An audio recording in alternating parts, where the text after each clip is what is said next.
Gustavs cykel, der er til salg til en rigtig god pris. 250 kroner, og der medfølger et originalt højt styr.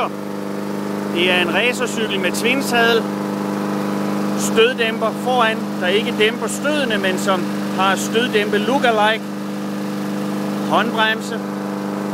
Hverken hjelmen eller Gustav følger med. Ikke for den pris i hvert fald. I dag 250 kroner. Og der kører Gustav, han viser lige en racertur. Yes, der.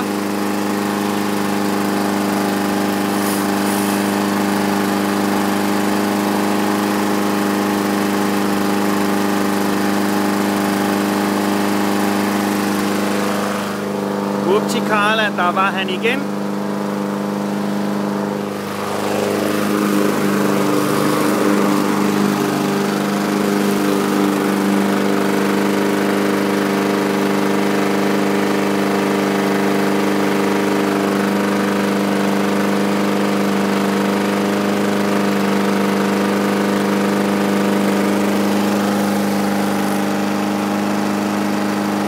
Og det var præsentationsrunden for cyklen. Så kommer Gustav lige herhen og stopper maskinen. Vi stopper lige maskinen, sådan. Så er der et par tekniske detaljer, vi skal studere lidt nærmere. Og det er sådan noget, det er forgaffelen. Uden forgaffeleffekt, men med lookalike-effekt. Det er flammerne hen af stillet. Det er grebet. Skridsikkert. Man kan ikke skride her, når man har fat der. Det er twinsadel, man kan have sin kæreste med. Hvis man har en kæreste. Born to ride står der på engelsk. Det betyder født til at ride. Jeg mener født til at køre. Stænklapper. Sølv. Det er ikke metal, men det har en god kvalitet. Nypudset.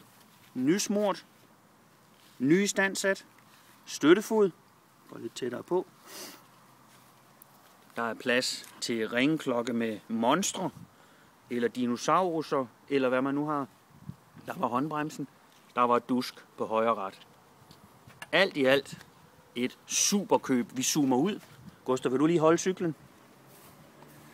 Vi zoomer ud. Vi zoomer ud. Som sagt, Gustav var ikke med i dag til den pris.